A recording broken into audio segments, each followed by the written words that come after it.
I'm Sora Luxon, and this is Planetary Magick, Earth Magic. Well, in an obvious way, all magic done by us here is Terran, Earth magic.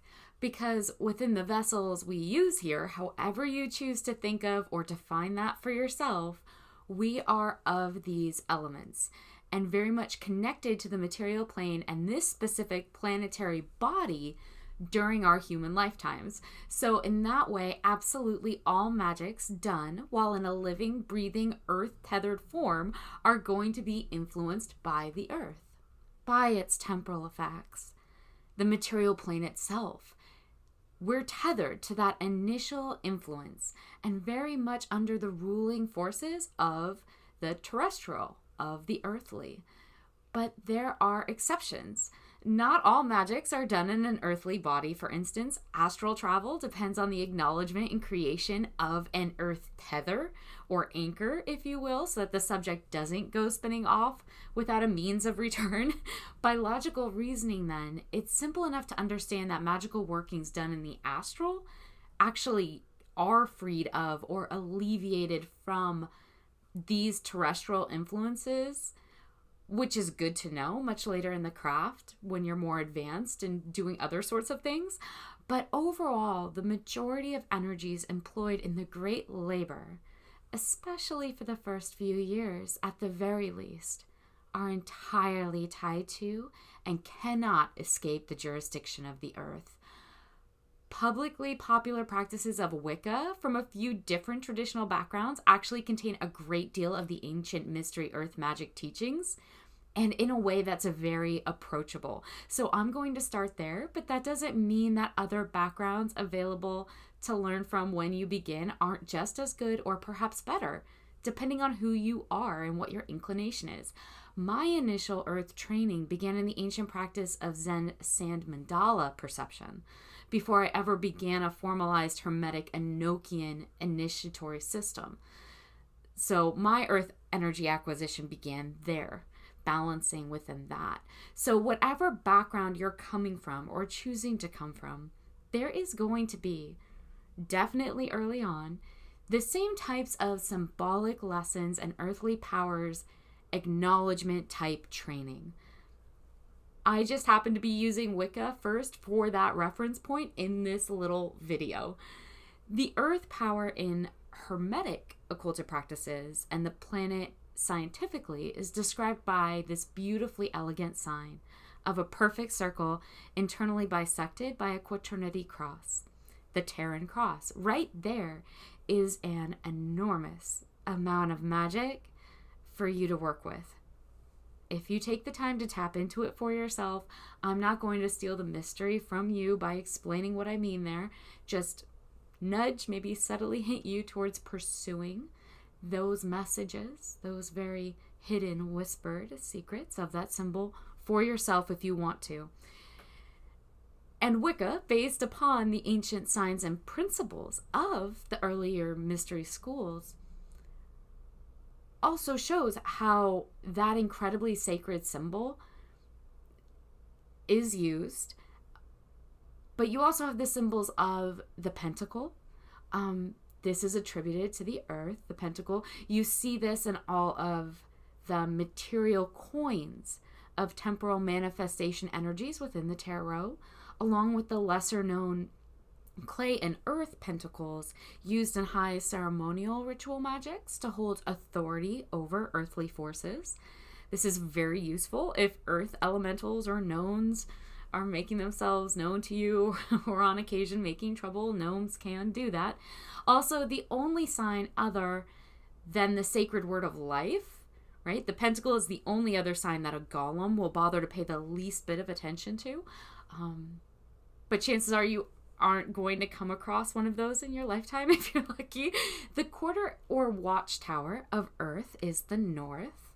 Wicca reveals this to its participants, right? It's ruled by the Archangel Oriel, very close acquaintance of any daily practitioner of ceremonial Hermetic or Enochian circle castings, but also very prevalent and recognized and hailed by witches. The earth is where we start with the more occulted magics.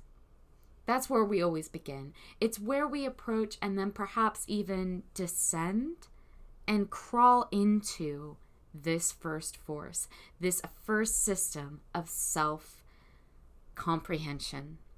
Earth temple training always begins long before any of the higher threshold initiatory systems. And again, remember, higher doesn't mean better. It's just a way to explain a matrix that's actually spherical, if anything, and not a ladder. But that's off topic. We begin in the earth to find and know ourselves. Usually to start seeing a lot of the muck that we are mired in or have encased ourselves in, so that we can begin to even know that it's there, that it needs to be dealt with, and then to dissolve it before moving on in whatever form of energetic path we've chosen to travel. Earth temple work or training work or magic school work, if you go to magic school, again, however you want to think of it, it's going to include repetitious taskings.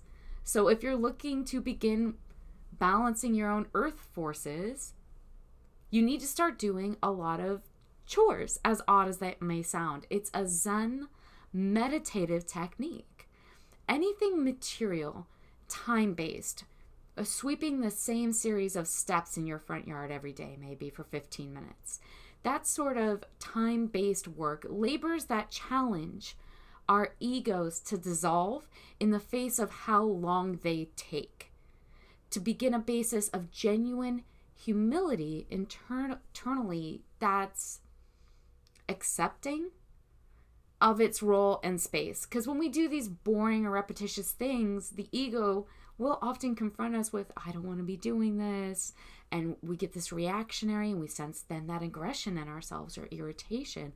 Where is that coming from? That's how you approach beginning to work with earth, is beginning to approach all of those reactions and then continue to sweep calmly anyway. Necessary changes, growth and evolution that are required for later high magics are provoked and brought to equanimity in the earth magic grades, no matter what tradition you're coming from. This is where we beg and purge. In hermetic training and initiation, this is when you're going to do things like spend a lot of time mopping floors, sweeping, Zen meditation practices, sewing perhaps, chores again. And yet you see that reflected in other traditions. In magic school, maybe you're the person who has to dust the same room every day. You don't know why. You're apprenticed to someone who keeps making you do that, even though the room seems so clean. This is earth training. You see monks and priestly early initiate systems of that form where a sensei is telling you to do it. Do it again and again and again, young grasshopper, and keep a calm mind, right? And then you're going to get down on your knees and you're going to wax that floor again. Zen spatial temporal training, where you begin to evaporate and balance so many of those reactionary impulses the ego really holds you down with. Zen sand gardens are an actual representative practice of a much deeper meditative reality, where the motion and maintenance of the garden itself becomes the practice manifested by its tender. Earth magic is also where you're going to come across a lot of crystal meditation work, especially if you're a witch within Wicca, but also crystal meditation work within the Hermetic and Enochian arts, where coming to any real grasp of the crystalline is going to become fundamental, because you're going to understand it as being what it and you are. That grittiness of the cells of the material that make up your body, all of that particulate matter that forms and constructs everything, on us, on the temporal plane of earth. The warm, dark cave to be entered so that we might be born. It's that study and contemplation of auric influence balancing of the virgin bull and goat. And there's three things which you see through a bunch of different traditions historically. So you can know whenever you're working with earth magics, it doesn't hurt to bring forward a representation of the virgin bull or goat. Rome was no stranger to the ancient arts, after all. And right in the zodiac, these are the earth-based correspondences, right? You have Virgo, Taurus, and Capricorn, the goat. Familiars, those creatures, or sometimes spirit-based ideologue-generated entities that we have partnerships with, right? Of this animal earthly connection, not pets, but partners that we share a contract with, that happen to inhabit another material temporal shell, but are here on this plane.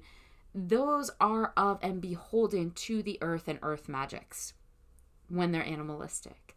The salts we use to cleanse, sanctify, and ascribe the authority of the sacred circle.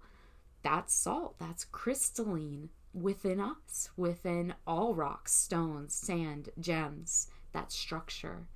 That same salt people were turned into pillars of in the old Bible, right? In the Old Testament. Salt is correspondent to and pivotal to all earth magics. If you go far enough back, you're going to find that all men come from the dirt, calcite, ochre, or mud in one way or another, right? Brick dust, we use that. That's correspondent to earth magic. If you can't get your hands on ochre, which is the ancient original form, right, of the red earth, brick dust is a great substitute, right? And what it can do is maintain control over, say the crossing of thresholds, for instance. That's a very popular use of brick dust, because what it's actually doing is influencing and controlling someone else that's on the temporal plane bound to the earth. Every blade of grass, every mountain, every tree, stone, mushroom, brick, flower, life birth state, or death decay state around us here on earth, that is earth woven earth magics and correspondent to that power ruled by it. Uriel himself, from what I have personally seen, is incredibly proud of his wheat and ivy, which are two more occulted hints that are used every day visually that can be spotted all over the place.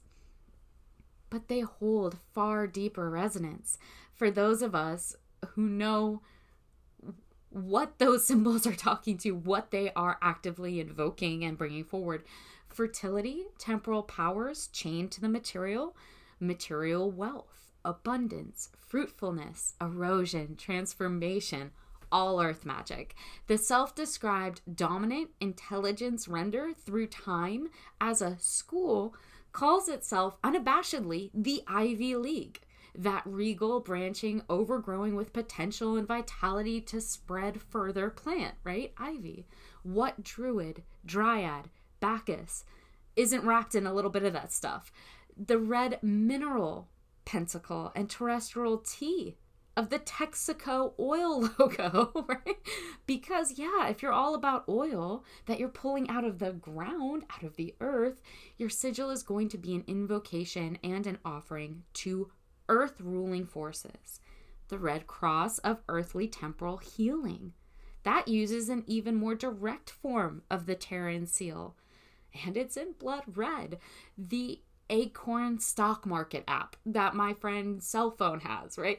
It's cute, it's quirky, it's adorable marketing. It's also an ancient symbol of material conversion and self-propagating earth magics, which is a useful choice if your company is all about wealth on the earthly plane, right? The propagating, the garnering of material goods in some form or another. The acorn itself is a powerful incarnation of ancient mysteries embedded for comprehensive transmutation within all druidic orders. Moss, cedar, dwarves with their mining, elves with their forests, deer, moles, dogs, all correspond to earth powers, either life-bringing or death-bringing, because both transformations are subject to, are irrevocably attached to, temporal space and time. Can magic get you past, right? Can occult magics get you past through or outside of time? Yeah, they can. Sure. But not with you also holding on to an earth-based construct of life and death. Planes outside of time have immortality, right? Immortal beings. The earthly plane within time has things being born or dying, mountains growing and then eroding back into dust. Very useful to know if you're trying to get something born or create something new, because you actually can't create something new in a place or on a plane where time doesn't exist. You can't do it. You can only do that in a place like Earth, where this spatial flexion of temporality does exist. So any magic to do with creation, generation, fertility, bringing something new is going to be an earth magic. The colors green, brown, and black. These correspond to the earth. Growing plants, herbal offerings, stone talismans, all good for earth workings. Best place to invoke the powers of earth: forests, deserts, mountains. Perhaps more than all the others, caves. Those places where we must travel down to go within, as the earthly sphere on the Kabbalic tree of life is this lower sphere we have to travel down to go in, where we start, where we begin. The cave is not just a long recognized allegory of Plato, like Plato's cave, right? It's a subterranean experience that allows for the actualization and therefore ascension of Terra's, Earth's influences. In the sacred Hermetic schools, we know the book to be on the lap of Hermes, right? The thrice grave. We know that to be within the earth. And we have not yet forgotten the fourth son of Ramses, who journeyed as we still do in our initiations in real time today. We crawl forward to enter the darkness because it is necessary. We claw, we dig for the chance to look within. As above, so below. In Wiccan mystery schools, it's the horned god of the earth, Cernunnos, who takes up the sworn oaths and offerings of initiation to render onto, the practitioner terrestrial magics, magical powers and energies. Usually, this is with a sacred hunt, which is going to end always, again, in a cave. But if none of that rings a bell or helps you get started in how to approach earth magic, here's another popular sign of the same. The Nazarene went into a stone tomb, into the earth, the door sealed behind, and then came out transformed. Earth magic by any other name. Until next time.